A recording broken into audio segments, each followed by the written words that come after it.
नमस्कार, मैं हूँ आपकी दोस्त, आपकी सहेली, आपकी वेल विशर डॉक्टर प्रज्ञा गर्ग और ये है आपका अपना चैनल प्रज्ञा नवचेतना।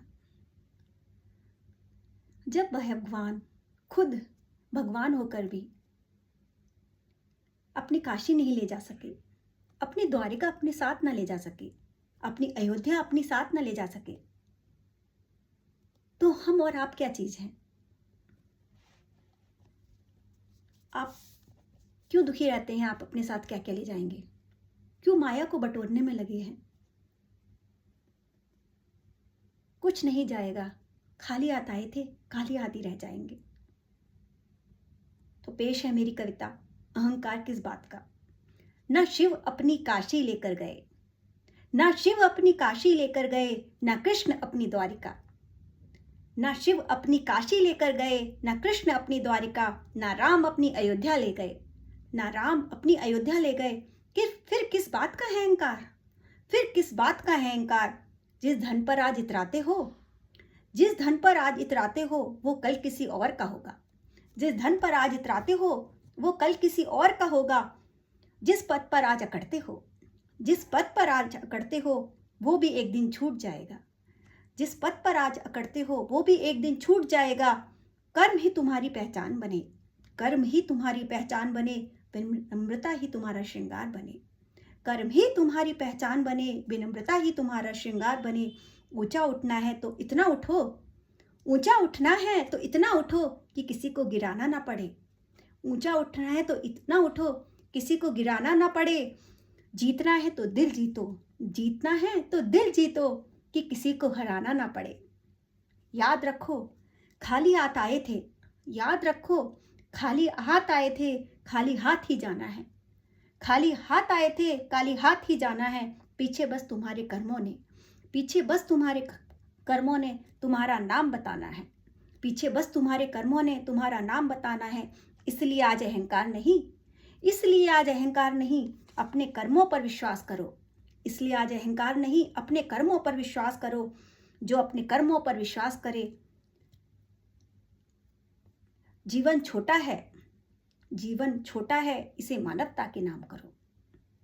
केवल अपने कर्मों पर विश्वास करना चाहिए और जीवन बहुत छोटा है, बहुत क्षणभंगुर है, इसे मानवता के नाम कर दीजिए, इसे देश के नाम करिए, इसे राष्ट्र के नाम करिए, इसे समाज के नाम करिए। धन्यवाद।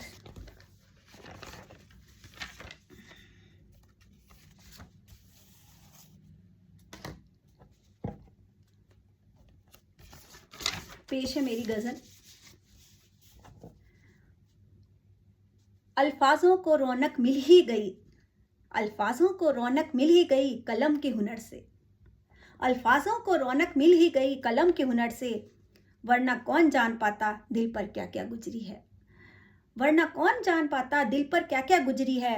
तमाशाए कलम लिखती रही, तमाशाए कलम लिखती रही और हम पढ़ते रहे। तमाशाए कलम लिखती रही और हम पढ़ते रहे। हर पंक्ति एक आह थी, हर पंक्ति में एक आह थी, हर शब्द में एक दर्द छिपा था। हालाते दिल कब सुधरे हैं, हालाते दिल कब सुधरे हैं, ये तो आज तक पता न चला।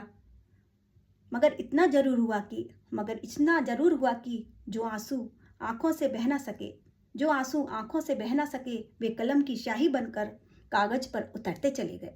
मगर इतना जरूर हुआ कि जो आंसू आंखों से बह ना सके, वे कलम की स्याही बनकर कागज पर उतरते चले गए।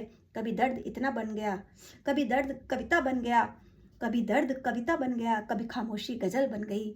जिंदगी ने जो भी दिया, जिंदगी ने जो भी दिया, कलम ने उसे अमर कर दिया।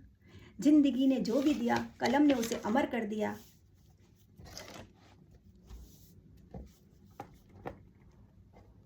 पेश है मेरी गजल।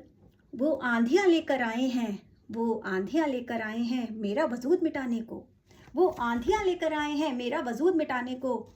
वो आंधियां लेकर आए हैं मेरा वजूद मिटाने को। वो ढूंढ रहे हैं फिर कोई तिनका, वो ढूंढ रहे हैं फिर से कोई तिनका मुझे जलाने को। पर कह दो उन हवाओं से, पर कह दो उन हवाओं से जो आज इतराती हैं, पर कह दो उन हवाओं से जो आज इतराती हैं। गुजर चुके तानों की दास्तां, गुजर चुके तूफानों की दास्तां, ये राख अब भी सुनाती है, गुजर चुके तूफानों की रास्ता ये राख अब भी सुनती है, जिसे तुम राख समझकर ठुकरा रहे हो, जिसे तुम राख समझकर ठुकरा रहे हो। वही राख गवाह है कि हम आग से गुजर कर भी अपने अस्तित्व को बचाए खड़े हैं। हम आग से गुजर कर भी अपने अस्तित्व को बचाए खड़े हैं। जो हर तूफान से लड़कर भी न डरे, जो हर तूफान से लड़कर भी न झुके, उन्हें हवाओं को धमकियां नहीं डराती। जो हर तूफान से लड़कर भी न झुके, उन्हें हवाओं की धमकियां नहीं डराती। धन्यवाद।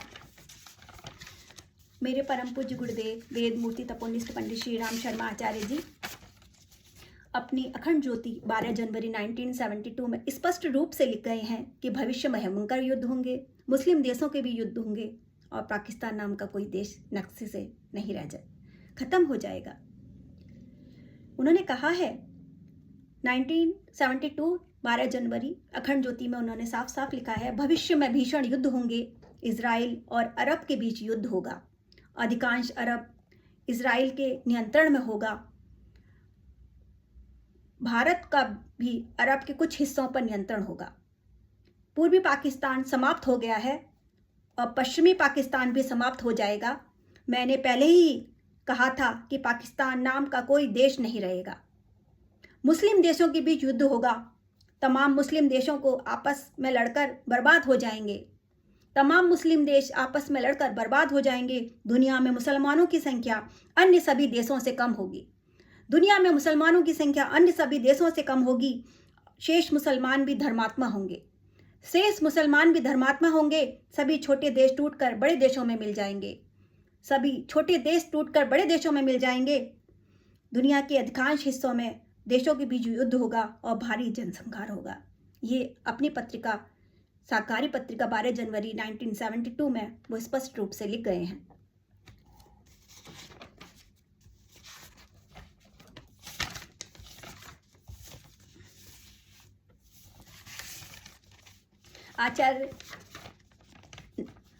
आचार्य नागर बहुत सुंदर बात लिखते हैं। आँख के बारे में उन्होंने लिखा है, हम समाये हैं एक दूसरे में गूदड़े की धागे की तरह, हम समाये हैं एक दूसरे में गूदड़ी के धागे की तरह, तोड़ेंगे इन्हें बिखर जाएंगे।